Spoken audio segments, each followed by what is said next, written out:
आप लोग आ जाए ना शर्मा जी, कहाँ घूम रहे हो आप?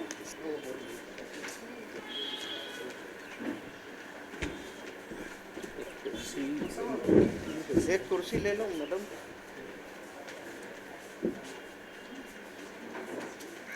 एक मिनट रुके, हम सब लोग एक साथ लेते हैं।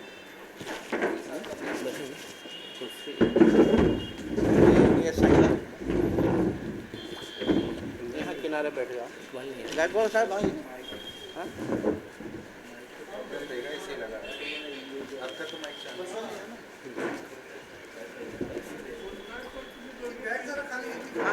ठीक है।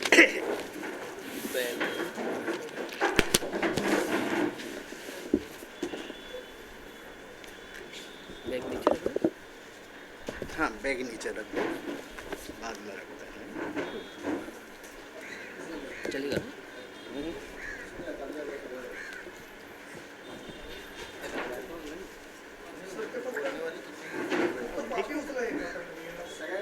एक सेकंड। हाँ मैडम, एक एक ले लेते हैं हम। हाँ। एक फोटो इन्हें चाहिए सभी लोग, खड़े होकर लें या बैठकर? ठीक है, मेरे ख्याल से खड़े होके लेना चाहिए। आप कैसा लेना? अच्छा हम ठीक से बैठे हैं, जरा हमारी मदद करें। थोड़ा आगे रखो, आप थोड़ा आगे रखो।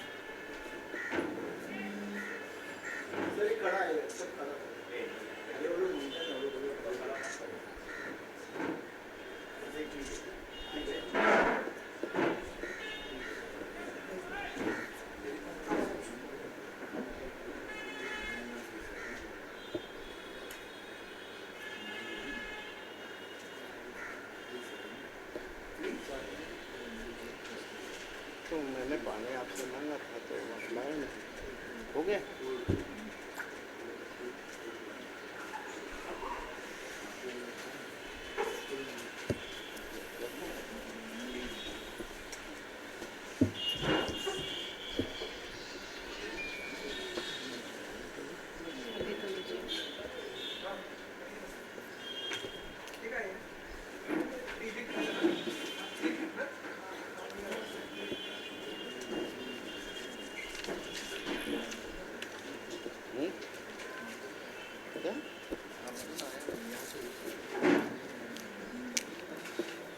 आया तो है वो माइक लगा के गया।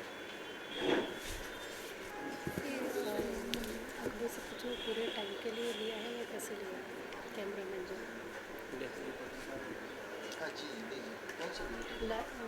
वीडियो बनाने को बोल नितिन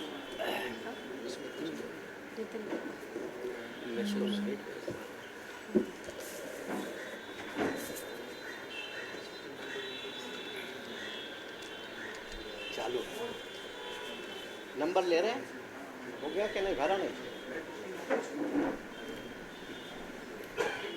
ये सबको देना है क्या?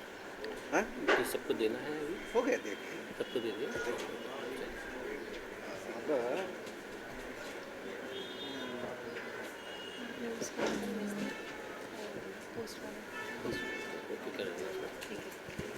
तुम शूटिंग करो।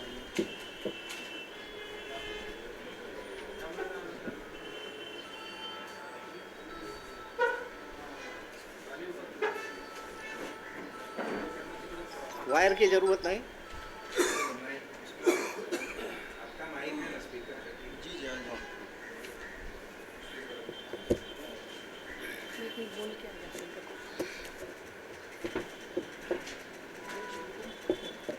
जी साहिबो, शुरू किया जाए, इजाज़त है। कहाँ गई मैडम? नीचे गई। ये क्या है? यहाँ ले लो ना, राइट में आ जाओ मैडम। उधर आ यहाँ पे जाओ। आ जाओ। क्यों? इतना दूर क्यों? बस साथ में नहीं, वो साथ टेबल नहीं है। हाँ?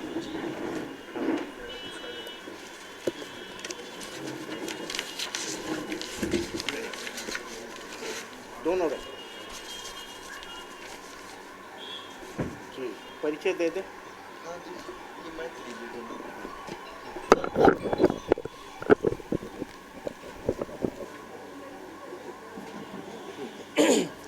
हाँ, अस्सलाम वालेकुम, नमस्ते। मैं अकबर शेख सोलापुर से हूँ। मैं सोनिका क्रांतिवीर भ्रष्टाचार विरुद्ध जागृति अभियान से हूँ। शुरू कर देते हैं ना। हाँ।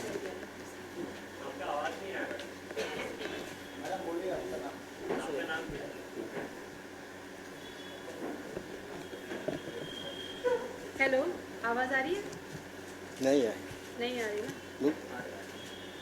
हेलो, नहीं आ रही, नहीं आ रही। यार, हेलो, मैं सोनिका क्रांतिवीर हूँ, भ्रष्टाचार विरुद्ध जागृति अभियान से हूँ।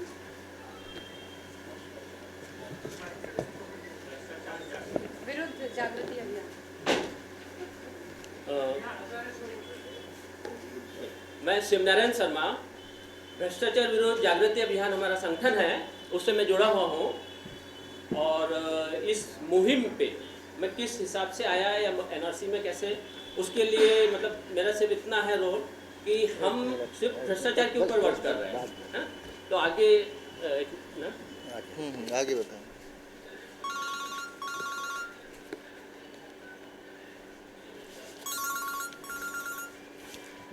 जी, अस्सलाम वालेकुम। पत्रकार भाइयों हाँ जी। और बहनों, अस्सलाम वालेकुम, नमस्कार, आदाब। हाँ, हो गए चलो। मैं इस्माइल बाटलीवाला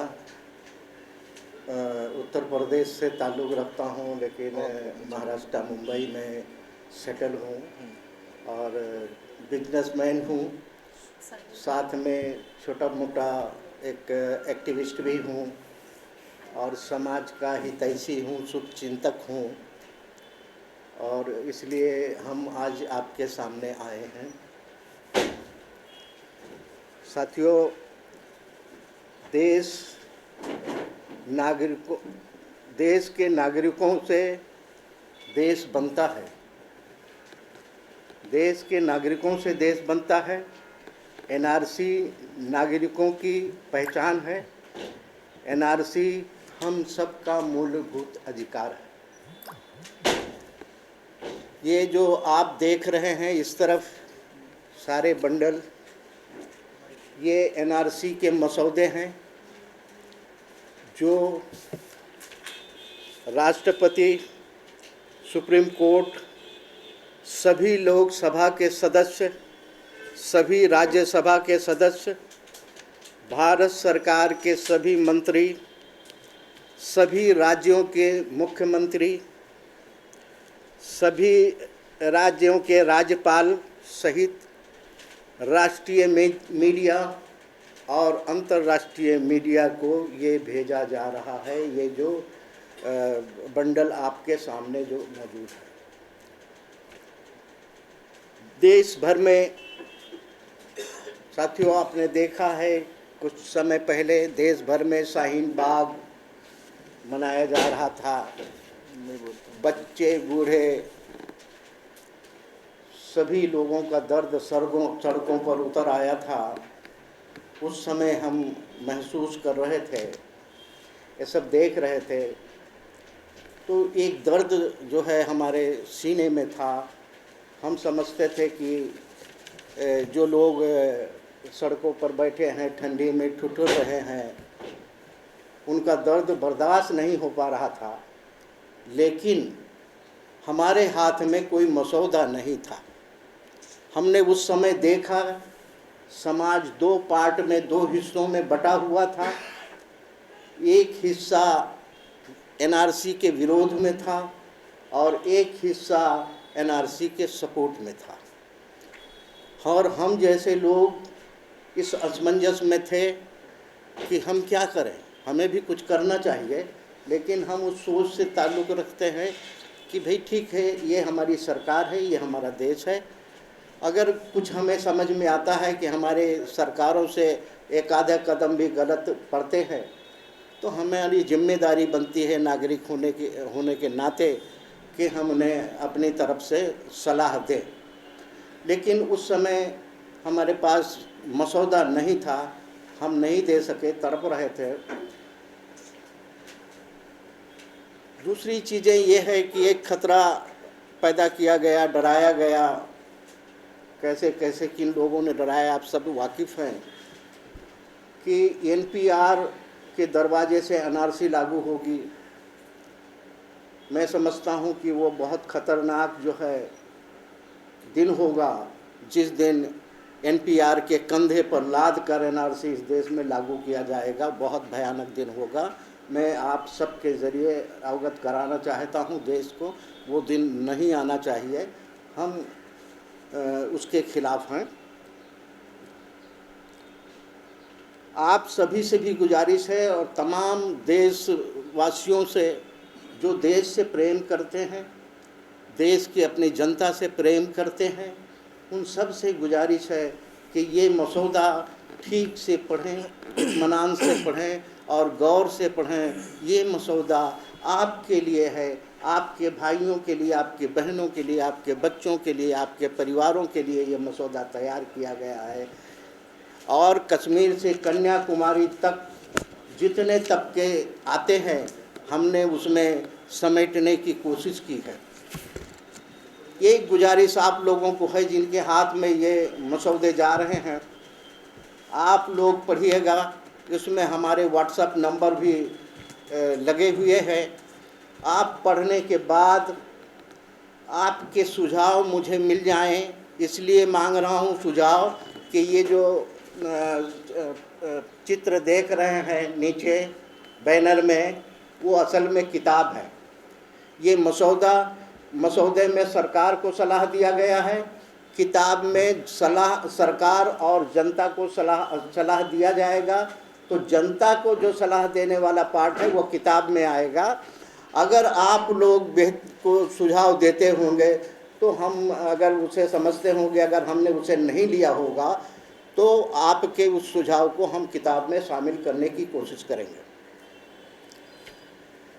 लेकिन ये सब जो आपके सामने आप मंजर देख रहे हैं, उसकी थोड़ी सी कहानी मैं आप लोगों को बताना चाहता हूँ कि 2015-16 में आसाम में एनआरसी को लेकर के काफ़ी माहौल गर्म था। मीडिया के ज़रिए, अखबारों के ज़रिए, टीवी चैनलों के ज़रिए वगैरह वगैरह कई साधनों से, व्हाट्सएप, सोशल मीडिया के ज़रिए हम सुना करते थे। तो हमने मुनासिब समझा कि क्यों ना हम आसाम जाकर फैक्ट फाइंडिंग करें। और फैक्ट फाइंडिंग करने के लिए हम यहाँ से मुंबई से गए। यहाँ पर हमारे एक साथी दिलीप गायकवाड़ साहब यहाँ पर मौजूद हैं, जो हमारे साथ सांगली के रहने वाले हैं। वो हमारे साथ गए थे फैक्ट फाइंडिंग के लिए, और काफ़ी जो कुछ हम लोगों पर गुजरा उनके सामने है। ये जो मैं बयान कर रहा हूँ वो उसके गवाह भी हैं, हमारे साथी रहे हैं, वो यहाँ पर मौजूद हैं। गुजारिश है आप लोगों से कि उनसे भी सवाल कर लीजिएगा। तो जब हम आसाम में घूम रहे थे, फैक्ट फाइंडिंग कर रहे थे, जो दुख, जो दर्द, जो वहाँ पहाड़ लोगों पर तोड़ा जा रहा था, डराया जा रहा था, और कागज़ के नाम पर, डॉक्यूमेंट के नाम पर, दस्तावेज के नाम पर जो परेशानियां हमने वहाँ पर देखी, वो मंजर हम भूल नहीं सकते। वो मंजर हम भूल नहीं सकते। कानून एक तरह था, सुप्रीम कोर्ट के ऑर्डर थे, सरकार के ऑर्डर एक तरह थे, सुप्रीम कोर्ट के ऑर्डर वहाँ धरे हुए हमने देखे हैं। कानून की धज्जियां उड़ाई जा रही थी, डॉक्यूमेंट के नाम पर दर दर लोग भटक रहे थे, कितनों मर गए, कितनों की ज़मीन जायदाद बेचनी पड़ी है। ये उस मसौदे में आएगा, जो किताब आएगी सारा डिटेल उसके अंदर आने वाला है। तो उसमें हम तस्वीर कसी कर रहे हैं, तस्वीरें भी आएंगी जो हमने वहाँ पर काम किया है। तो बहरहाल ये छोटी सी स्टोरी बताने की ज़रूरत यह गई। एक मिनट, सवाल का जवाब आ रहा है जी साहब। तो जभी से हमें लगा कि सरकार के पास मसौदा नहीं है, जब हमने गौर किया तो 1947 के बाद आज तक जितनी भी सरकारें आई हैं, मुझे एनआरसी का मसौदा किसी के पास नज़र नहीं आया। तो हमें लगा कि भाई सरकार को हमने मसौदा देना चाहिए। अंधाधुंधी में, अफरा तफरी में एनआरसी इस देश में लागू नहीं होना चाहिए। अगर कुछ लोग एनआरसी से बाहर हो जाते हैं, उनकी परेशानियां हमने आसाम में देखी। तो हम मसौदा लिखने के लिए हमारे जितने कांटेक्ट थे, जहाँ जहाँ हमको लगता था कि ये साहब लिख देंगे, उनसे हम गुजारिश करते रहे कि लिख दीजिए। हालांकि मसौदा लिखना बड़ी बात है। तो इस तलाश में हम अब तक लगे रहे। ये दिलीप गायकवाड़ साहब और अकबर शेख साहब जो बैठे हैं यहाँ पर, एक दूसरे से मुलाकात होती है और दिलीप गायकवाड़ साहब जो है, उन्हें लगता है कि इस्माइल बाटीवाला साहब जिस शख्सियत को, जिसको ढूंढ रहे हैं, वो गुण जो है अकबर शेख में मौजूद है। उन्होंने हमसे मुलाकात कराई। अकबर शेख आए, 2-4 मीटिंगें हुई। इन्हें जब समझ में आ गया कि इस देश के लिए पहली ज़रूरत एनआरसी की है, तो फिर इन्होंने कहा कि भाई ये हुनर मुझे है, जो आप चाहते हैं वो हम आपको लिख कर के दे दें। आज यहाँ आपके सामने मौजूद हैं। उन्होंने लिख कर दिया और ये बरसों का तजुर्बा एनआरसी के ताल्लुक से जो रहा है और महीनों की अकबर शेख की दिनों रात की मेहनत है, जो ये मसौदा और किताब की शक्ल में आपके सामने आ रही है। मैं मेरी बात यहाँ पर पूरे कर रहा हूँ, लेकिन मेरा नंबर मैं नोट कराना चाहता हूँ। जो भी मुझे, क्योंकि किताब में मुझे कुछ चीज़ें छूट गई होंगी तो हम वो फिर से उसमें शामिल कर सकते हैं, क्योंकि वो अभी छपी नहीं है, छपने की इसमें जाने वाली है। तो आप लोगों से गुजारिश है कि आप पढ़ने के बाद जो भी सुझाव होगा मुझे व्हाट्सअप करिएगा। 9029341778 9029341778। मैं अभी अकबर शेख साहब से गुजारिश करूँगा कि आपके सवालों का वो जवाब देने की कोशिश करें अपनी बात रखने के बाद भी। मैं पहले इस स्ट्रक्चर के बारे में बताना चाहूँगा। इसके अंदर हमने क्या किया है, क्या दिया है। आपकी तरफ से भी आप हमें सवाल पूछ सकते हैं। इसमें पहले तो हमने ये देखा है कि इस देश में दसों धर्म, सैकड़ों पंथ और हज़ारों जातियाँ रहती हैं और उनके अलग अलग प्रॉब्लम्स है। किसी के प्रांत के प्रॉब्लम्स है, किसी के बिजनेस के प्रॉब्लम्स है, किसी के अलग अलग लैंग्वेज के भी प्रॉब्लम्स है। जैसे कि यूपी, बिहार, समझो अलग अलग देश के हिस्से से मुंबई में आकर बसे हुए लोग हैं, वो इस मिट्टी में मिले हुए हैं, मगर उनकी लैंग्वेज में बिल्कुल जो है गंद आती है। तो उनके भी प्रॉब्लम्स अलग है। यहाँ अलग अलग जातियों के प्रॉब्लम्स हमने देखे। तो जब ये सर के साथ बात हो रही थी तो ये पहले से था ही मेरे सामने। एज ए राइटर उस पर थोड़ा सा स्टडी भी था मेरा, और मैं भी एक मूवमेंट चलाता हूँ, उसके बारे में थोड़ा सा स्टडी था। मगर जब इन्होंने बताया तो इस टाइप का एक स्ट्रक्चर होना चाहिए, तो हमने वो बनाया है। हमने इस देश में 30% माइग्रेंट वर्कर रहते हैं, तो उनके सवाल लिखे हैं इसमें कि उनके सवाल क्या है। अगर जिस सिचुएशन में आसाम में एनआरसी की गई या एनपीआर के पीठ पर लाई जाएगी, तो उनके सवाल वो, यानी जो उनके प्रॉब्लम्स है वो और बढ़ जाएंगे। उनके सामने ये सवाल है, तो वो सवाल हमने रखे हैं वहाँ। उसके साथ साथ भटके विमुक्त, जिनको बंजारा कहा जाता है, ट्रांसजेंडर है, यतीम है, अलग अलग टाइप के जितने भी लोग हैं, मुस्लिम हैं, उसके साथ साथ ओबीसी है, उसके साथ साथ बहुत सारे दलितों का भी प्रॉब्लम है, आदिवासियों का भी प्रॉब्लम है, तो उनकी प्रॉब्लम्स हमने लिखे हैं इसमें। हमने उसके साथ साथ उसमें ये सुझाव दिया है कि इन लोगों के प्रॉब्लम्स को कैसे सॉल्व किया जा सकता है। हालांकि उसमें कम ज़्यादा डिपेंड हो सकता है, मगर हमने हमारी तरीके से जितना हमसे बनता है उतना एक सुझाव देने की कोशिश की है। और NPR इस साइड से भी ज़रूरी है कि NRC इस साइड से ज़रूरी है कि देखिए, बाहर फॉरेन से यहाँ कर बसे हुए लोगों के पास NRC कार्ड है, हमारे पास बिल्कुल भी नहीं है। वो एक देश की पहचान होती है, देश के नागरिकों की पहचान होती है, वो होनी चाहिए, मगर वो जनता को, अलग अलग प्रांत के लोगों को, अलग अलग टाइप के लोगों को विश्वास में लेके होनी चाहिए। उन लोगों के पास है, हमारे पास भी होनी चाहिए। ले लो और ये दो, ये ले हमारे पास भी होने चाहिए, उसके बारे में भी हमने लिखा है। आसाम में तो देखिए यानी आधे से ज़्यादा यानी 69% महिलाओं के प्रॉब्लम हुए थे, जो डॉक्यूमेंट प्रॉब्लम हुए थे, उसमें उनका प्रताड़न बहुत बुरी तरीके से हुआ। यानी उसमें देखिए, छोटी से जब बड़ी होती है लड़की तो वहाँ तक एक नाम होता है और उसके बाद पूरा चेंज होता है उसका नाम। तो वो प्रॉब्लम्स वहाँ आसाम में हमने देखे। उसके साथ साथ ये ट्रांसजेंडर लोगों के भी प्रॉब्लम्स देखे हैं, यतीम लोगों के भी प्रॉब्लम्स देखे। ये सारे प्रॉब्लम्स देखने के बाद ये भी पता चला हमें कि ब्यूरोक्रेसी में कुछ अधिकारियों की गलतियों की वजह से एक आदमी इस देश का नागरिक नहीं है। यहाँ तक बात आती है तो उस पर भी कहीं तो लगना चाहिए, कोई चीज़ों पर बात होनी चाहिए, डिस्कस होनी चाहिए उन चीज़ों पे। उसके साथ साथ हमने एक स्ट्रक्चर बनाया है कि अगर करना है तो ब्यूरोक्रेसी का क्या रोल रहेगा, लोगों का क्या रोल रहेगा, जस्टिस सिस्टम का क्या रोल रहेगा। इसमें हमने 4 तरह के डॉक्यूमेंट्स इसमें अलाउड करने के लिए कहा है। उसमें एक पहचान पत्र है जो कागजी दस्तावेज होता है, उसके साथ साथ वांशिक, उसके साथ साथ हमने पहचान पत्र को भी मानने को कहा है, यानी जो पहचान होती है दोस्त की या रिश्ते की। उसके साथ साथ DNA को भी हमने वैलिड डॉक्यूमेंट्स में मानने को कहा है। तो उसमें भी आपके कुछ सुझाव होंगे या हमें सवाल होंगे तो भी उसके जवाब हम हमारी तरह से देने की कोशिश करेंगे। तो इतना ही है उसमें जी, आप सवाल कर सकते हैं। सबसे पहले मेरा एक सवाल है, जैसे कि उन्होंने बताया कि जब उन्होंने असम में विजिट किया, सुप्रीम कोर्ट का डॉक्यूमेंट एक तरफ जो भी ऑर्डर हुए थे और जो सरकार है उसका एक तरफ। तो ऐसे में हम जब ये मुद्दा चल रहा था उन दिनों की एक स्टेटमेंट है जहाँ पे ये बताया जाता है कि prime minister Narendra Modi on 22 December 2019 stated that there has been no discussion on NRC anywhere. We will only had to implement it in Assam to follow the Supreme Court order.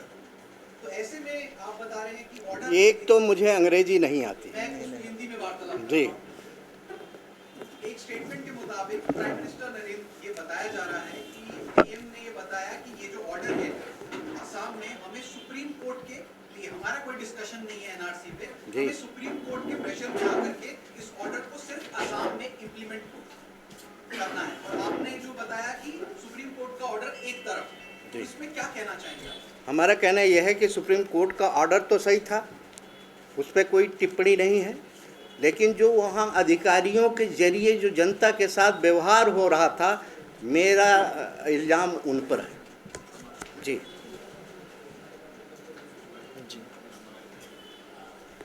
जी साथियों,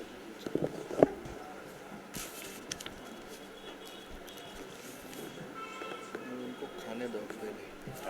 मसौदा बेसिकली ड्राफ्ट की NRC कैसे चलना चाहिए, मसौदा मतलब draft, जी draft NRC किस तरीके से इम्प्लीमेंट होना चाहिए। तो ये आप लोग क्या एक ग्रुप है कोई?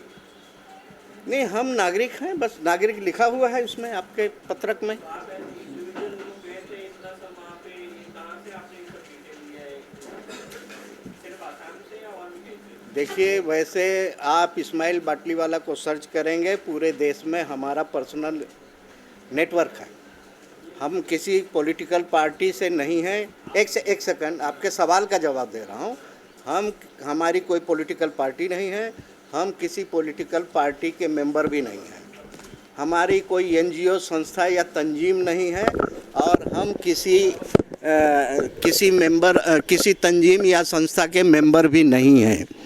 हमारा अपना जो है हमारी जो टीम है पूरे देश में है। हमें कहीं भी जाना होगा तो हमारे लोग हैं, हमें वहाँ मिल जाते हैं। हमारा कोई बैनर नहीं है जी।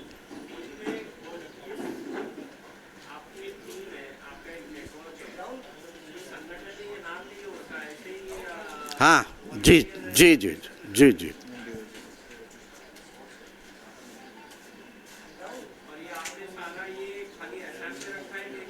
क्या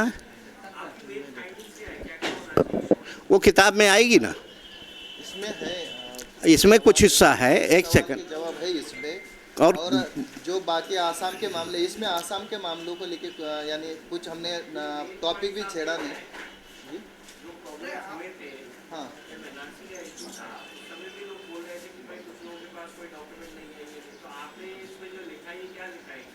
ये तो आपको ये पढ़ना। आसाम को लेकर नहीं, ये पूरे देश के प्रॉब्लम्स को लेकर है। किताब है उसमें वो आसाम के जो हमारे सामने मामले ये हैं, दिखाए, ये पिक्चर दिखा रहे, ये किताब आ रही है। आसाम के मामलों में हमने छेड़ा है। इसमें देश के अलग अलग तबकों को हमने छेड़ा है। यानी फॉर एग्जांपल जहाँ अकाल पड़ता है, बाढ़ आती है, तो वहाँ से लोग मुंबई आकर बसे, या जहाँ एक इरिगेटेड एरिया है वहाँ जाके बसते हैं, तो उनके प्रॉब्लम्स है ना वहाँ के। उन्होंने बरसों उन्होंने अपना घर छोड़ा है, यहाँ भी उसके डॉक्यूमेंट्स नहीं। वो लोगों के लिए हमने इसमें कहा है कि वो लोगों क्या करेंगे अगर ये एनआरसी लाई जाएगी इस सिचुएशन में, तो उसके लिए हमने लिखा है। महिलाओं के प्रॉब्लम्स के लिए लिखा है। अतिस्टिक जो ट्रांसजेंडर है उनके भी प्रॉब्लम, ये तीनों के पास तो डॉक्यूमेंट भी नहीं होते।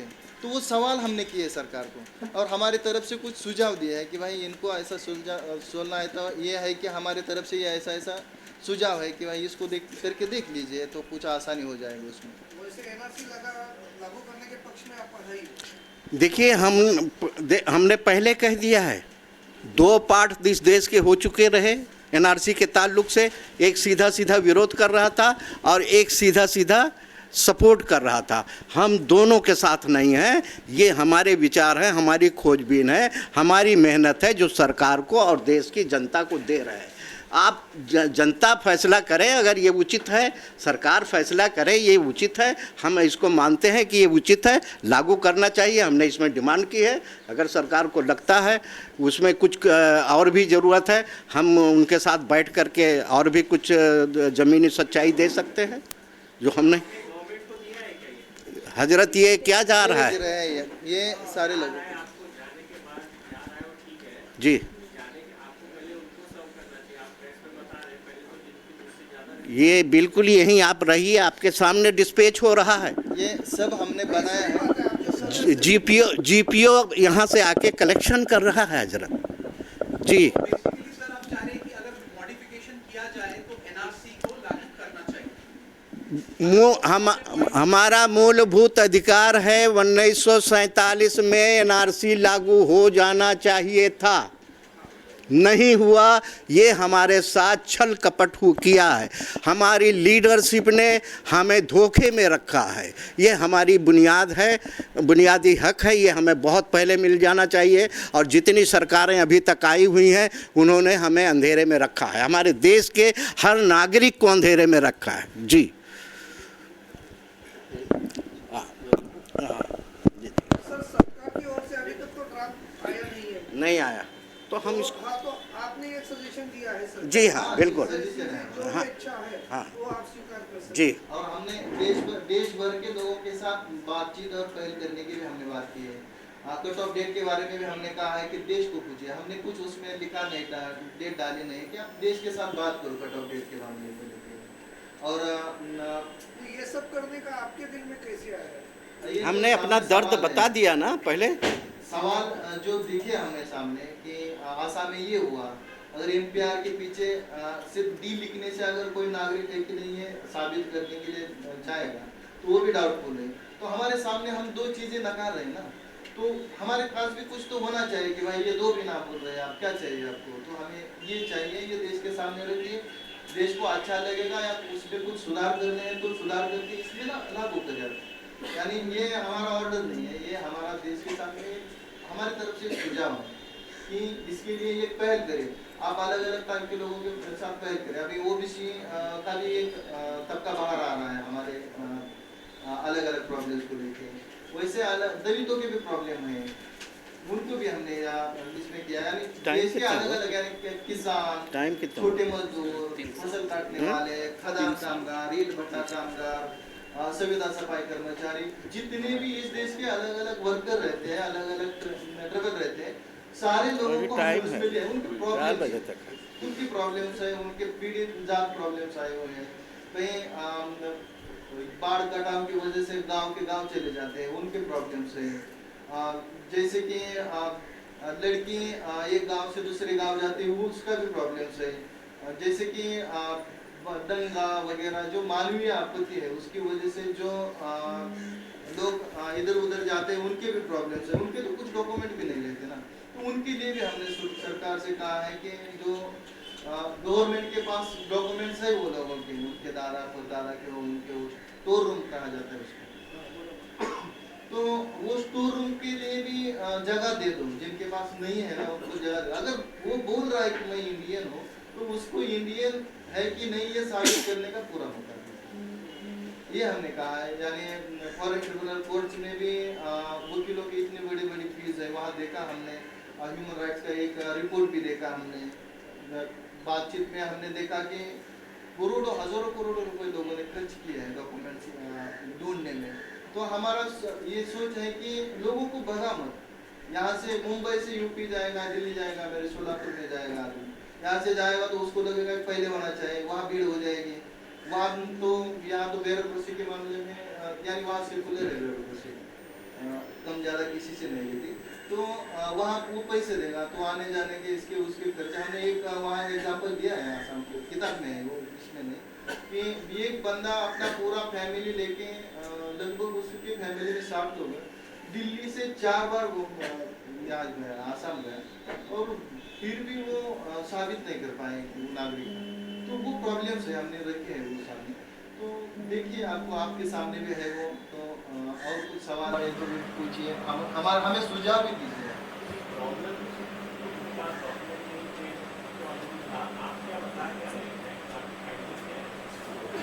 इसमें सब दर्ज है। तो इसमें आसाम के मामले में सर मेरा एक सवाल है। हमारे डायरेक्शन में ये है कि आप ये समझो, हमारे डायरेक्शन में ये भी है कि अगर बंदा यहाँ है, जिस जगह पर है वहाँ उसके एनआरसी की रिपोर्टिंग हो रही है, यानी दस्तावेज यानी उसकी लिखी जा रही है, तो अगर वो बंदा रामपुर का है, दिल्ली का है या वहाँ का है, तो उसको वहाँ जाने की जरूरत नहीं है। हमें लगता है कि वहाँ भी गवर्नमेंट ऑफिस है, डॉक्यूमेंट्स है ना, तो यहाँ से वो बंदा बताएगा कि आप आला फला जगह मेरा डॉक्यूमेंट्स है और मैं वहाँ का हूँ, तो वहाँ चेक किया जाएगा। यहाँ के ऑफिसर वहाँ के ऑफिसर को भेजेंगे और वहाँ चेक किया जाएगा। सर एक चीज़ बताइए, आसाम के अंदर आपके पास कोई ऐसा केस आया जो सरकारी नौकरी में और उसका एनआरसी में नाम नहीं आया और उसकी सरकारी नौकरी चली गई? वो कोई तो मेजर है, वो मेजर का छोड़ के और कोई, जैसे सरकारी नौकरी में हिंदुस्तान में जब एनआरसी होगा, कट ऑफ डेट आएगी उसके अंदर, तो उसके अंदर बहुत सारे लोगों के नाम चले जाएंगे, भले से बाद में सीए के अंदर वो अंदर आएंगे, लेकिन जो सरकारी नौकरी कर रहा है तो वो हिंदुस्तान का नागरिक नहीं हुआ, तो हिंदुस्तान का नागरिक नहीं है तो सरकारी नौकरी नहीं कर सकता। तो ऐसे आपके पास आसाम में 19 लाख लोगों में कितने एग्जाम्पल है जो सरकारी नौकरी पे और जिनका नाम नहीं आया? वो भी, मगर हमारे सामने यानी आंकड़ा नहीं, देखिए, आंकड़ा नहीं है। एक सेकंड, उनके आपके सवाल का जवाब, हमारी फैक्ट फाइंडिंग फरवरी 2017 की है और आप उस रिपोर्ट की बात कर रहे हैं, उसके बाद हमने फैक्ट फाइंडिंग नहीं की। देखिए, एनआरसी के अंदर ऐसा है कि एनआरसी पूरे देश की एनआरसी होगी है, जो पार्लियामेंट में और राज्यसभा में जब बिल आएगा, अमेंडमेंट आएगा, उसके अंदर बहुत सारे ऐसे लोग होंगे जिनके नाम कट जाएंगे, बहुत से ऐसे जजेस होंगे, बहुत से सरकारी नौकरी में होंगे, तो उनके लिए मतलब आप लोगों ने क्या फंडिंग रखा है कि उन लोगों के लिए कैसा किया जाएगा? क्योंकि वो सरकारी नौकरी आज मेरे पास है, कल नहीं रहेगी क्योंकि मैं देश का नागरिक ही नहीं हूँ। फिर सीए के बाद जब मैं देश का नागरिक बनूंगा तब मेरे को सरकारी नौकरी के लिए फिर अप्लाई करना पड़ेगा। हम तो सरकार को इसमें सबका ध्यान रख करके दे रहे हैं जी। तो आपने डीएनए का जिक्र किया है, डीएनए का सुझाव, उसके बारे में बताइए। हाँ, डीएनए अगर किसी के रिकॉर्डेड डॉक्यूमेंट्स नहीं है और बोलता है कि ये मेरा भाई है या से मैं हूँ, तो डीएनए मैच होता है ना उसमें, तो वो भी एक सुझाव रखा है हमने। वो देश क्या चाहता है और सरकार क्या चाहती है उस पर है। मगर ये इशू छेड़ना चाहता है, इससे बहुत तरीके से पार्सलिया दवाओं के ऊपर आया था ना, यानी लोग गुमराह भी थे अलग अलग, यानी डर भी रहे हैं एनआरसी के नाम से। जब हम पहल कर रहे थे तो भी लोग डरे हुए थे कि आप एनआरसी लागू करना चाहते हैं क्या। आपको सर लगता है कि आपका जो सुझाव है, जो आपने रिपोर्ट तैयार की है, इसके ऊपर संसद में, लोकसभा और राज्यसभा में, या फिर जिनके नाम में आपने अभी ये भेज रहे हैं, तो वो इस बारे में कुछ संज्ञान देंगे, आपको लग रहा है? हम बार बार फॉलोअप लेंगे और उसके साथ साथ देखेंगे अगला हमारा स्ट्रक्चर क्या होगा, इस पर हम बात करेंगे, हमारे मूवमेंट के साथ बात करेंगे और बुद्धिजीवी लोगों के साथ भी बात करेंगे, इस पर क्या स्टेप लेना चाहिए, इस पर हम लेंगे स्टेप। हम सांसदों के सामने जाएंगे, हम देश के सामने जाएंगे, ये आगे आने वाले टाइम में होगा। हम भेज रहे हैं 800 लोगों को, लगभग 800 साढ़े 800 लोगों को भेज रहे हैं, तो हो सकता है कोई ना कोई पढ़ेगा इसको। आप लोग भी जब ये पढ़ेंगे ना तो आप लोग खुद समझेंगे कि ये क्या है। मतलब ये हमें, आप देखिए एक बिल्डिंग बनाते हो, आप कोई बिल्डिंग बनाने जा रहे हो तो उसका एक प्लान बनाया जाता है, एक योजना बनती है, उस पर साइन होते हैं, ठप्पे लगते हैं, तब जाकर के वो चीज़ चालू होती है, तब जाकर के उसका शुरुआत होती है। यहाँ क्या हुआ, आप देखें, देश हमारा आज़ाद हुआ 1947 में। आज़ाद होने के बाद पहला काम क्या था, अगर आप एक मकान खरीदते, एक फ्लैट खरीदते हैं, वो फ्लैट का आप रजिस्ट्रेशन कराने जाते हैं, बिना रजिस्ट्रेशन के कोई नहीं रहता। अगर रजिस्ट्रेशन नहीं कराएंगे, मान लीजिए वो फ्लैट को या कोई बिल्डिंग को 200 लोगों ने खरीदा, उसमें सिर्फ 2 लोगों ने अपने नाम से किया कि भाई हम 2 लोगों ने ही उसमें नाम डाला, बाकी 198 लोग जो है वो रह रहे हैं वहाँ पर, लेकिन उनके नाम नहीं है, मगर उन्होंने भी उसमें शेयर किया है, तो वो 198 का नाम क्यों नहीं आना चाहिए।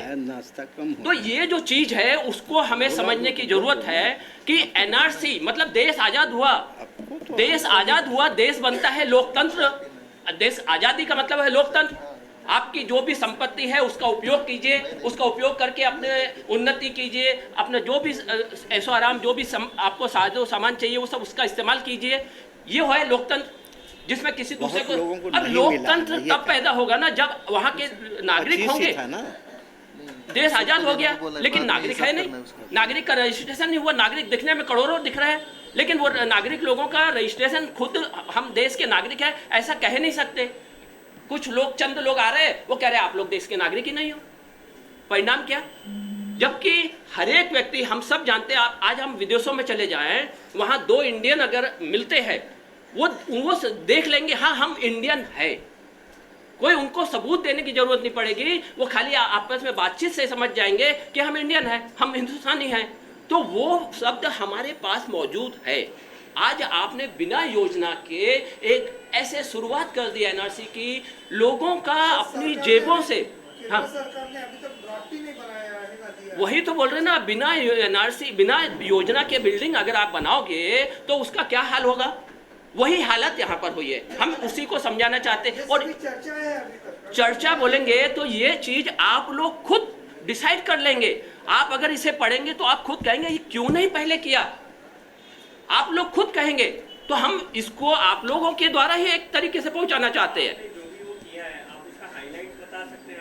हाईलाइट में ये चीज है, देखिए आज आप एक चीज को समझिए, हमारे यहाँ पर घाट है, वाराणसी घाट, ऐसे कई घाट है, ऐसे कई जगह चीजें हैं। आज आप वहां जाएंगे, आपको आपसे 700 साल पुराने पूर्वजों का इतिहास मिलेगा वहां पर, वो सब वहां मौजूद है। अभी आप जैसे बिल्डिंग बनाने जा रहे हैं या कोई भी प्लान, यानी कोई भी आप उद्योग करने, इंडस्ट्री डालने, कुछ भी करने जा रहे हैं, उसके लिए आप क्या करेंगे, आपके पास क्या संसाधन है उसका इस्तेमाल करेंगे। जो जो संसाधन होगा वो सब सामने रखेंगे, उसका उपयोग करके पैसा जो भी है, जो भी XYZ, उसका उपयोग करके उस काम को जारी करना शुरू करेंगे। वैसे ही अगर एनआरसी हमें लागू करना है तो हमारे पास क्या क्या संसाधन है वो हमें देखना चाहिए। वो संसाधन सरकार के पास मौजूद है, सिर्फ उस संसाधन को सही ढंग से प्रेजेंट करना है। हर एक जगह एक स्टोरेशन है, स्टोरेशन भी है, सब कुछ है हमारे पास मौजूद, उसको सही ढंग से प्रेजेंटेशन करके लोगों को, आप किसको भगा रहे हो, उनको भगा रहे हो जो कहते हैं जिनके पास सामान नहीं है, जिसके पास संसाधन नहीं। उन्होंने आधार कार्ड बना लिया, आप कहते हो ये आधार कार्ड चोरी से बना है, पैसा देके बना है, पासपोर्ट बना है, पैसा देके बना है। ये चीज आप लोग ही बोल रहे हो, सभी लोग बोल रहे हैं ना इस चीज को, जबकि हर एक का आप कह रहे हो 72 से पहले का जिसका डाटा है वो डाटा क्या कहते हैं उसको हम एनआरसी में रजिस्टर करेंगे। हम कह रहे हैं आपके पास तो और भी सभी लोगों डाटा सरकार के पास है। अगर किसी डिपार्टमेंट में कोई डाटा है, जैसे मान लीजिए आपका है डाटा 72 के बाद का आपको दिख रहा है, उसके पहले का नहीं दिख रहा, मगर आपको मालूम है कि 72 से पहले का डाटा यहाँ पर मेरा मौजूद है, मेरे पूर्वज यहाँ रहते थे, तो वहाँ पर अगर वो डाटा सामने लाया जाएगा, सरकार के द्वारा रजिस्टर किया जाएगा, रिकॉर्ड पे लाया जाएगा। अभी मान लीजिए आप बॉम्बे में हैं और आप रहते क्या बोलते हैं अपने आपके पूर्वज रहते थे 50 साल पहले यूपी में कहीं पे, आप यहाँ पर रह रहे हैं, आपके पास 10 साल पुराना डॉक्यूमेंट्स है। आप कहना क्या चाह रहे हैं कि जो गवर्नमेंट के पास जो डेटा है वो पहले वो अपना खुद डेटा है, बिल्कुल गवर्नमेंट की जो चीज़ें हैं, जो गवर्नमेंट के पास जितना भी डाटा है, चाहे वो आपका खतौनी हो, आपका जितने भी मतलब जो जहाँ जहाँ जो जो चीज़ें हैं, वो सब चीज़ गवर्नमेंट के द्वारा बाहर लानी है। वंशावळीमध्ये ते सर्व येतंच ना। कौन नहीं, आज क्या हो रहा है, आज आपको लेकर के हाँ एनआरसी की जरूरत क्यों पड़ रही है सरकार को? हाँ सरकार बोल रही है जो भारत के देश से बाहर से जो लोग आए हैं उसको खोज के उनके देश में भेज रहे हैं। बराबर। अब वो कैसे भेजोगे आप सारे लोगों को रजिस्टर करोगे तभी तो भेजोगे। अब सारे लोग रजिस्टर कैसे होंगे? आपके सिर्फ यानी जो चंद लोग जो आपके भ्रष्टाचार की वजह से इस देश में घुसे हैं, चंद लोग, उनके लिए आप चंद में करोड़ों में आप परसेंटेज में आप जाएंगे, कितने परसेंट बैठेंगे? क्या उसके पीछे आप 99% लोगों को परेशान करेंगे? आज की हालत में जो हमने आसाम में देखा है, कितने लोगों को चलते परेशानी उठानी पड़ी और अपना डाटा जो थे वो डाटा उनको कलेक्ट करने के लिए अपनी ज़मीन जायदाद तक बेचनी पड़ी, अपना सर्विस ख़त्म करनी पड़ी। ऐसे कितने ही आंकड़े आए हैं हमारे सामने। और वो सारी चीज़ें अगर सरकार के पास मौजूद है, सरकार को क्या करना है, सिर्फ उसको रिकॉर्ड पर लाना है। आपके एरिया में, तहसील में, ज़िले में उसका एक रिकॉर्ड सेंटर बनाना है। अभी जैसे मान लीजिए आपका है, आप रहते थे उत्तर प्रदेश में, कहीं आपने बोला मैं उन्नाव में रहता था या मेरे पूर्वज उन्नाव में रहते थे, तो वहाँ पर आपका पूरा डाटा आपके पूर्वजों का मिलेगा। ज़रूरत क्या है, आप बताएंगे इधर के ऑफिसर को कि मेरा ये डाटा है, वहाँ पर मिल जाएगा आपको। वो ऑफिसर वहाँ पर कांटेक्ट करेगा, क्या क्या चीज़ जो आप बताओगे वहाँ वेरीफाई होएगी, आपका पूरा डाटा यहाँ पे मौजूद हो जाएगा। कौन सा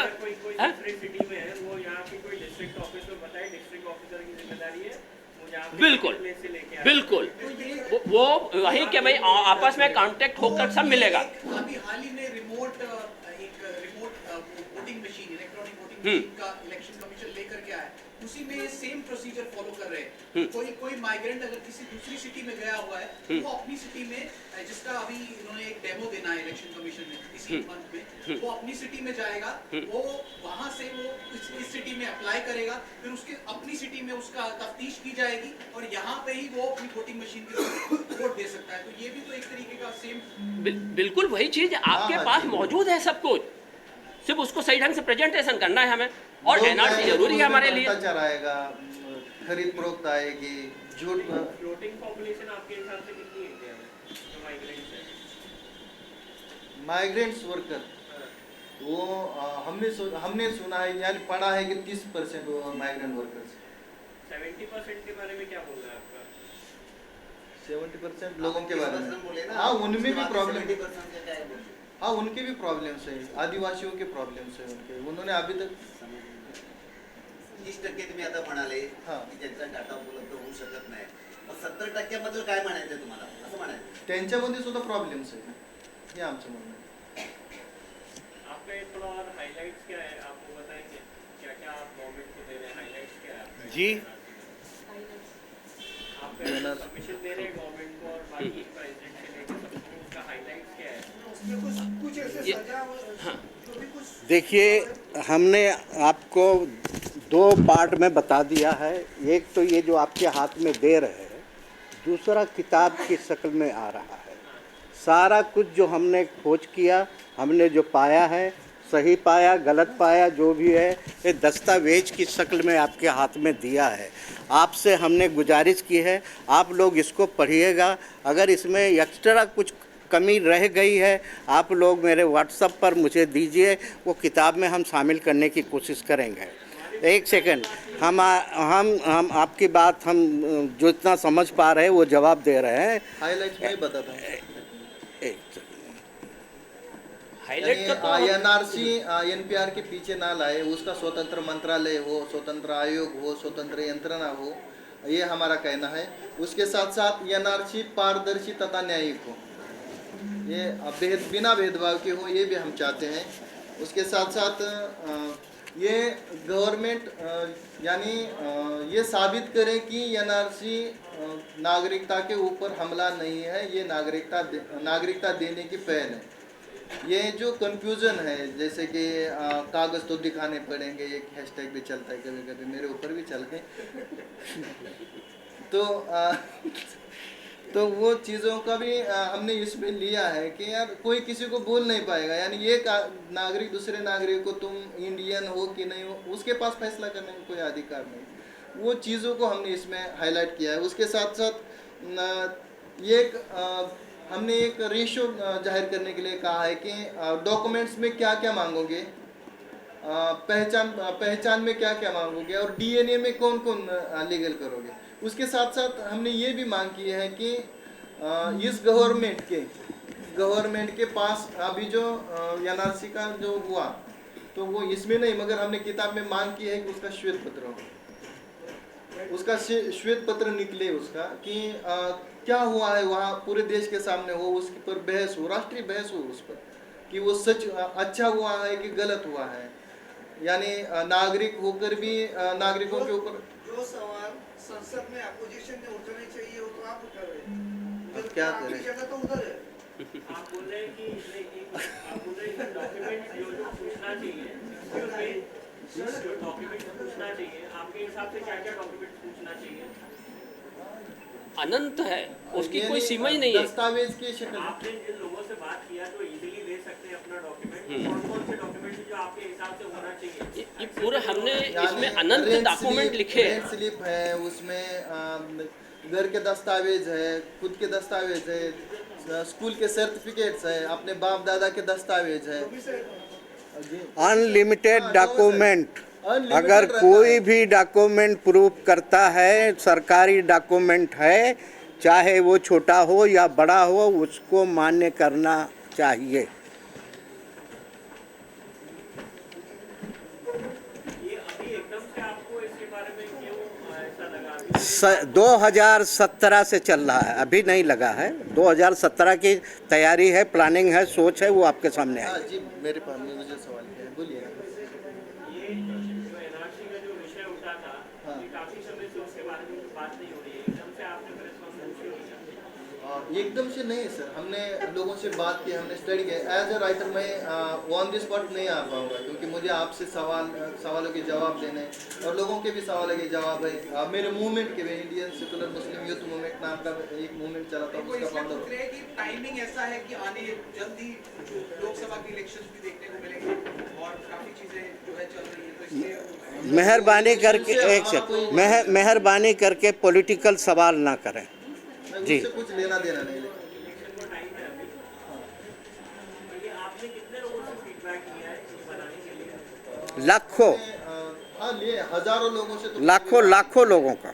लाखों सर, ये भी एक्झाम्पल आहे. आपली यंत्रणा कशी होती हे सगळं करण्याकरता, की किती लोकांची नेमणूक करण्यात आली होती आणि तो डाटा सेंट्रलाइज कुठे केला गेला आणि त्याच्यानंतर मग तो तुमच्यापर्यंत आला. नाही म्हणजे आता महाराष्ट्र राज्य आहे, जी. महाराष्ट्र राज्यामध्ये जवळजवळ 34 ते 36 जिल्हे आहेत. ह्या प्रत्येक जिल्ह्यामध्ये कोणतरी एक तुम्ही नेमला असाल. जी हा मी सांगतो. मी स्वतः चळवळीमधून आलेलो आहे. मी भटक्या विमुक्तांच्या चळवळींमध्ये पण काम केलेलं आहे. मी मराठा चळवळींमध्ये पण मी काम केलेलं, बघितले चळवळीजवळ मी, आणि चळवळीमधूनच मी इथपर्यंत आलेलो आहे. तुम्हाला वेगवेगळ्या लोकांचं मला प्रश्न माहीत आहे. पहिली वाट मला माहीत आहे की जे भटकी विमुक्त आहेत त्यांचे प्रश्न काय आहेत, ते काय देऊ शकतात. मला माहीत आहे की नास्तिक लोकांचे प्रश्न काय आहेत, ते काय देऊ शकतात. ट्रान्सजेंडर लोकांबद्दल पण केलेलं आहे. आम्ही एक चळवळीचा कार्यकर्ता या नात्यानं आम्ही काम केलेलं आहे वेगवेगळ्या लोकांमध्ये. तर ह्या लोकांचे प्रश्न मला माहिती, काय फिरल्यानंतर पण काय प्रश्नांची माहिती मिळाली. एवढं म्हणजे संविधान सफाई लोकांबरोबर पण आम्ही चर्चा केली.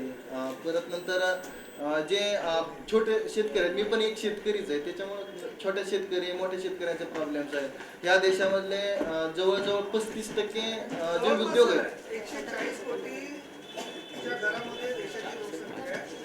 अशापैकी किती कोटी लोकांशी आपला संवाद आला, त्याच्यासाठी किती मनुष्यबळ लागला? नाही कोटींमध्ये आम्ही संवाद केलाय, म्हणजे सोशल मीडियावरून पण आम्ही आवाहन केलं होतं, आम्ही स्वतः फिरलोय. पण कोटींमध्ये त्या स्ट्रक्चरनं आम्ही गेलेलोच नाही. आम्ही विचार केला की तसं जावं म्हटलं तर मग खूप अजून पण 10 वर्ष गेले असते. पण आम्ही केले, कॅटेगराईज केले. शेतकऱ्यांचे प्रश्न काय, हे विमुक्त यांचे प्रश्न काय आहे, हे ट्रान्सजेंडर आहे त्यांचे प्रश्न काय, हे आदिवासी आहे त्यांचे प्रश्न काय, एक आपला स्वतःचा अनुभव काय काय प्रश्न विचारले गेले, काय म्हणजे ट्रॅव्हलिंग पण झालं तेव्हा म्हणजे तुमचं स्वानुभवावरती आलं की लोकांना पण विचार टीम नेमली तुमच्याकडून अशी? हा टीम होती ना, आमचे गायकवाडचा सर होते, सोनिका क्रांतीवीर, इक्बाल लोखंडवाला येऊ शकले नाहीत. परत एक शर्मा सर आहेत, इस्माईल वाटलीवाला सरांची टीम आहे, त्यांची आसामची टीम आहे, त्यांची दिल्लीची टीम आहे, माझे काही कार्यकर्ते आहेत म्हणजे वेगवेगळ्या ठिकाणी देशाच्या. तर त्यांच्याबरोबर आम्ही चर्चा केली. त्यावेळेस हे जाणून आलं.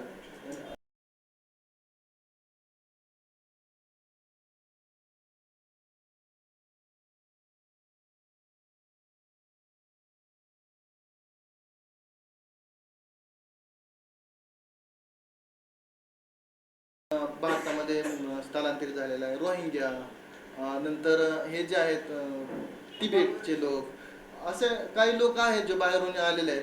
तर त्यांना नागरिकता द्या म्हणून आम्ही काय बोलत नाही, कारण जो तो ज्याचा त्याचा देश आहे. हे रोहिंग्या इथं येऊन काय त्यांना बसवून काय करणार आहे तुम्ही?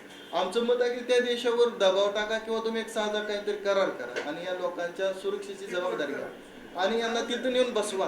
कारण त्यांच्या भाषेचा, त्यांच्यावर पडणाऱ्या अनेक आरोपांचा, हजारो आरोप ते शेकडो वर्ष ते नाकारू शकणार नाही. जसे विनाकारण आम्ही काही आरोप नाकारू शकत नाही, तसे ते नाकारू शकणार नाही. त्यांना त्यांच्या देशामध्ये पाठवा, पण त्यांच्या सेफ्टीची जबाबदारी एक भारत मोठा भाऊ म्हणून त्यांची जबाबदारी घ्यावी असं आमचं मत आहे.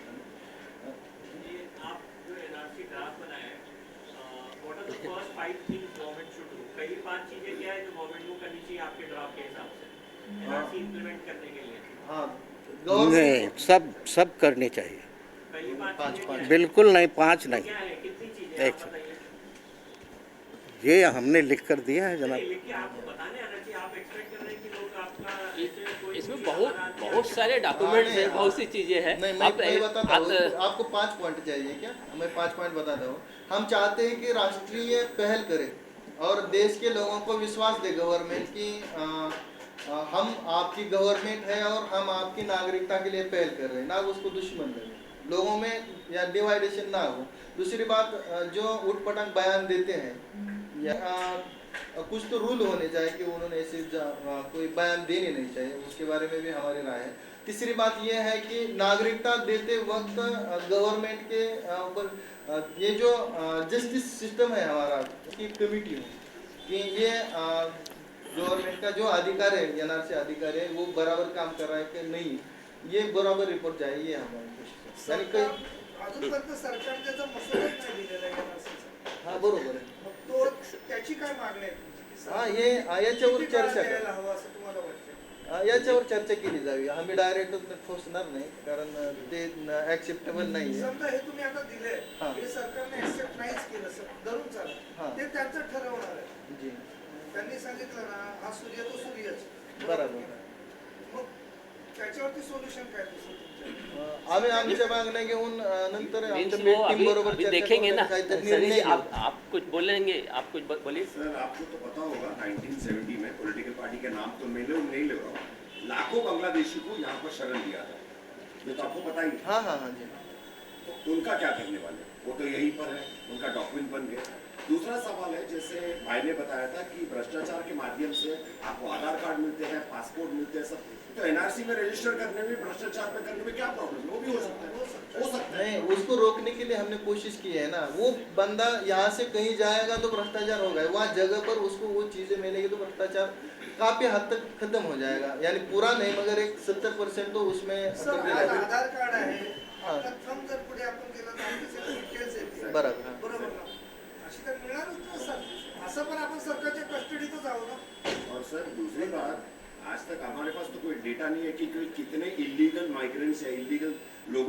डिपोर्ट किया, कोई डेटा नहीं है। दूसरी बात, हमारे पास ये भी डेटा नहीं है जो ये मुसीबत जो झेल रहा है उसकी परसेंटेज क्या है। एक परसेंटेज तो होगा ना, आपके पास एक अंदाज तो होना चाहिए आपके पास। नहीं, मुख्य चीज हमारे सामने क्या आई कि एनआरसी करने में आसाम में जो तकलीफें आई, और आप सिंपल सा है, आपको अगर कोई प्लानिंग करना था, कुछ भी योजना कुछ कर रहे हो तो उसकी प्लानिंग होती है, उसके ड्रॉप तैयार होते हैं। क्या यहाँ पर ड्रॉप तैयार हुए हैं? यहाँ पर क्या चीज़ें हुई? आपने देखिए 1956 में हुआ था, 55 तक जो भी उस टाइम तक, यानी 5 साल तक जो रहेगा, 5 साल पुराना, वो उस व्यक्ति एनआरसी में रजिस्टर्ड होगा। ये चीज़ थी, आज चेंज कर दी गई।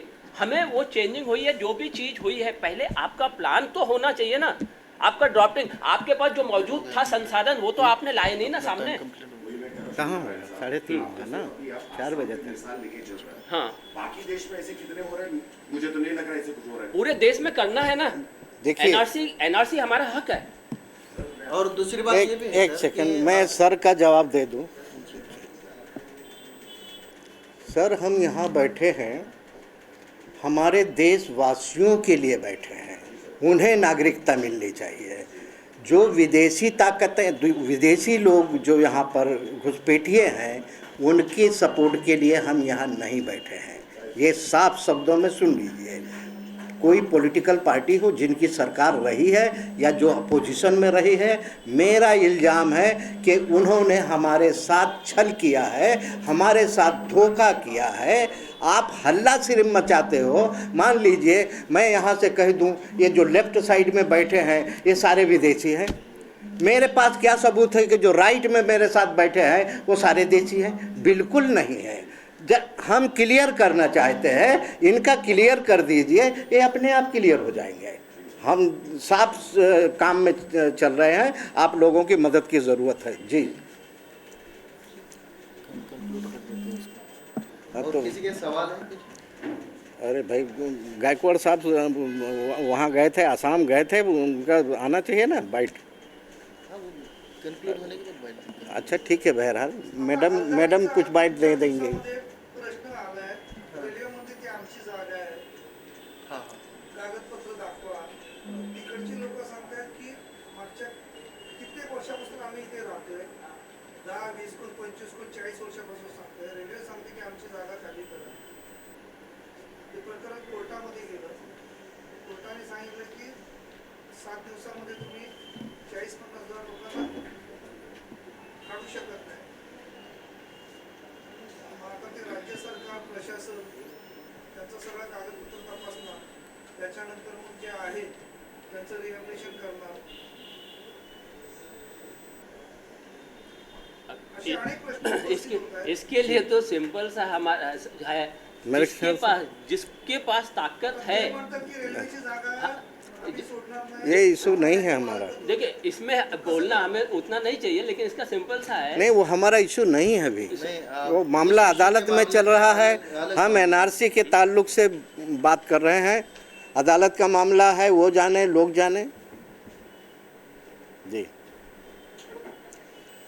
तो हो गया। अभी गायकवाड़ साहब, आपने जो मंजर देखा आसाम का, मैं चाहूँगा आप गवाही दे दें यहाँ पर।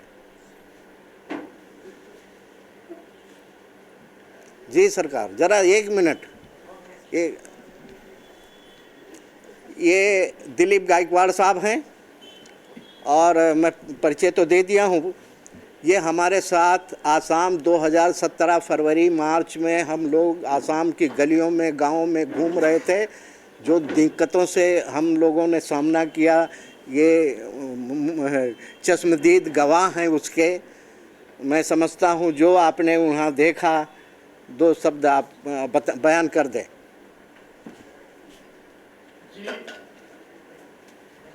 हिंदी मराठी दोनों, हिंदी मराठी दोनों। धन्यवाद। बड़ी संख्या में पत्रकार लोग भी आए, बहुत अच्छा लगा।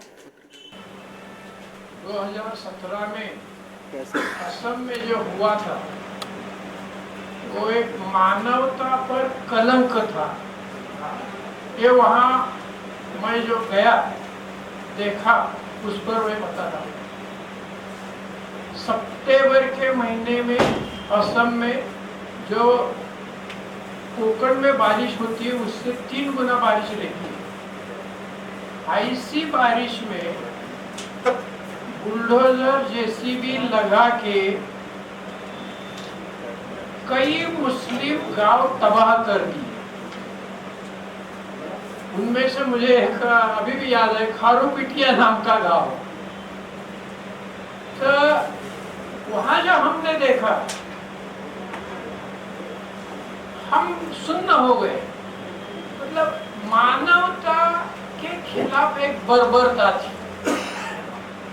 एनआरसी के तो सर्टिफिकेट्स उनको 1951 से दे दिए गए, बांटे गए हैं,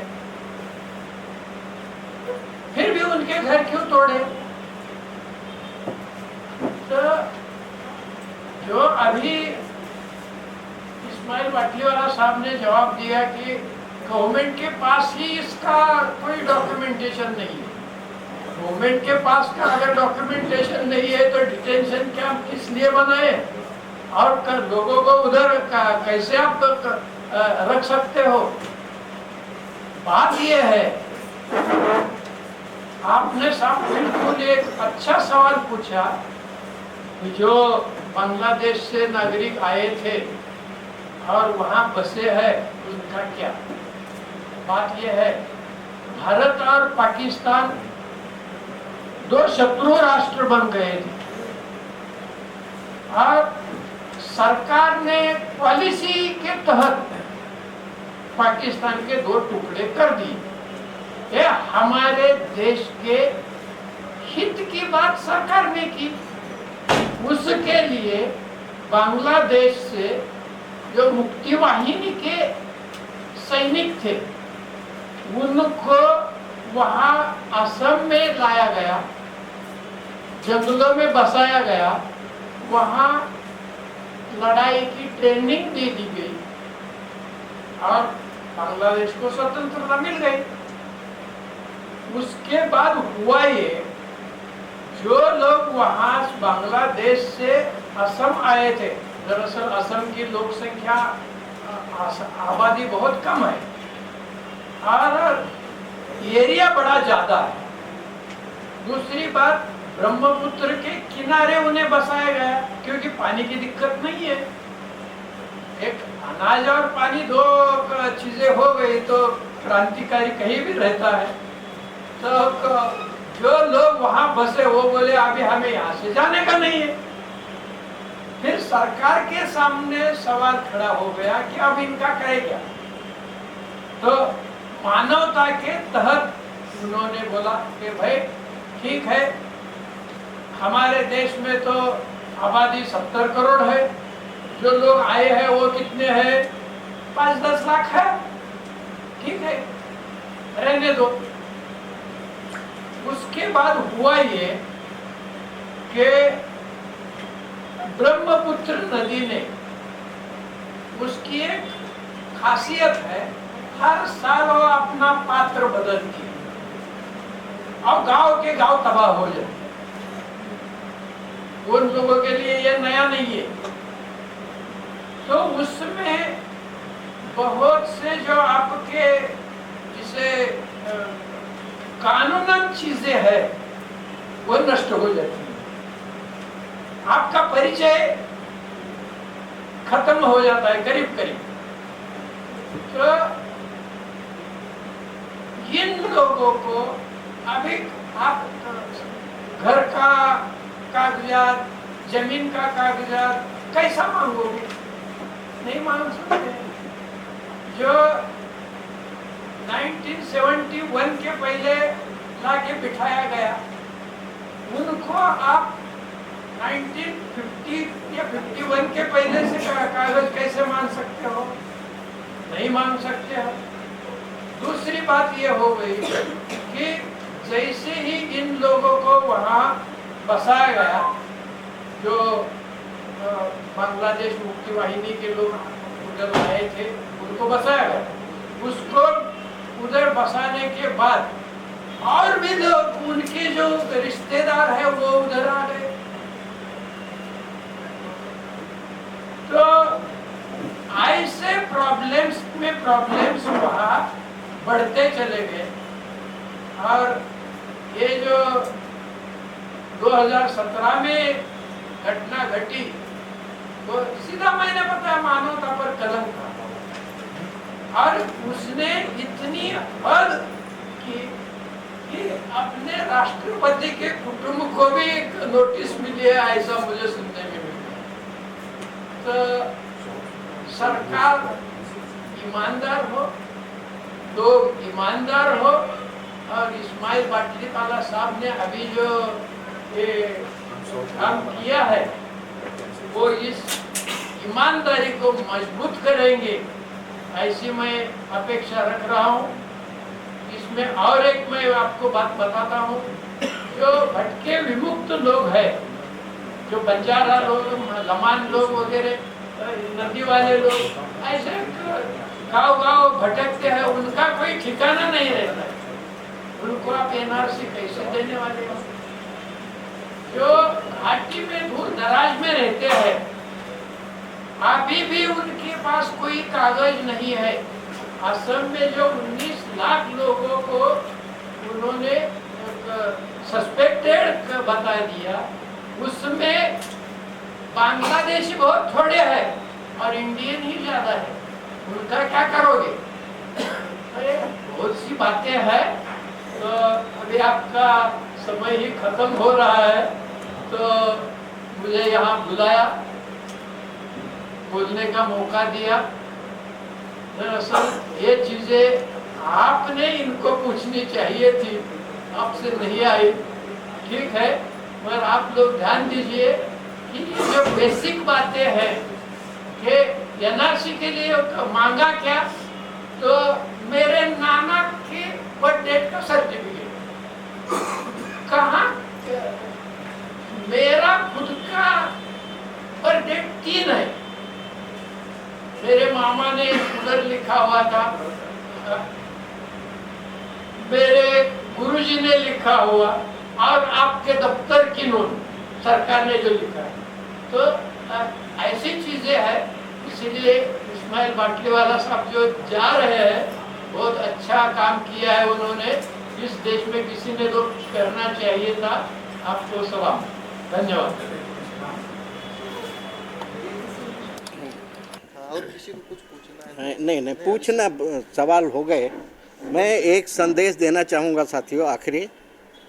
हाँ, आप कर लीजिए ना। अच्छा, मैं महाराष्ट्र सरकार को आपके ज़रिए संदेश देना चाहता हूँ कि जो पिछली सरकार थी, यहाँ पर डिस्टेंशन सेंटर का प्रावधान कर लिया था मुंबई के आसपास। मैं गुजारिश करूँगा कि फिर से ये जो सरकार आई है उसमें ध्यान देना चाहिए। ये फूले की सरजमीन है, अम्बेडकर की सरजमीन है, साहू महाराज की सरजमीन है, तुकाराम जी की सरजमीन है, अहिल्याताई की सरजमीन है। यहाँ डिटेंशन सेंटर अच्छा नहीं लगेगा, ये मेरा सुझाव है सरकार को। जी, आप सभी एनआरसी के इस प्रेस कॉन्फ्रेंस में शामिल हुए, इसके लिए बहुत बहुत धन्यवाद। अगर कुछ सवाल किसी का है तो बताइए। नहीं, सवाल बंद है तो अब टाइम ख़त्म हो गया। तो फिर हम सब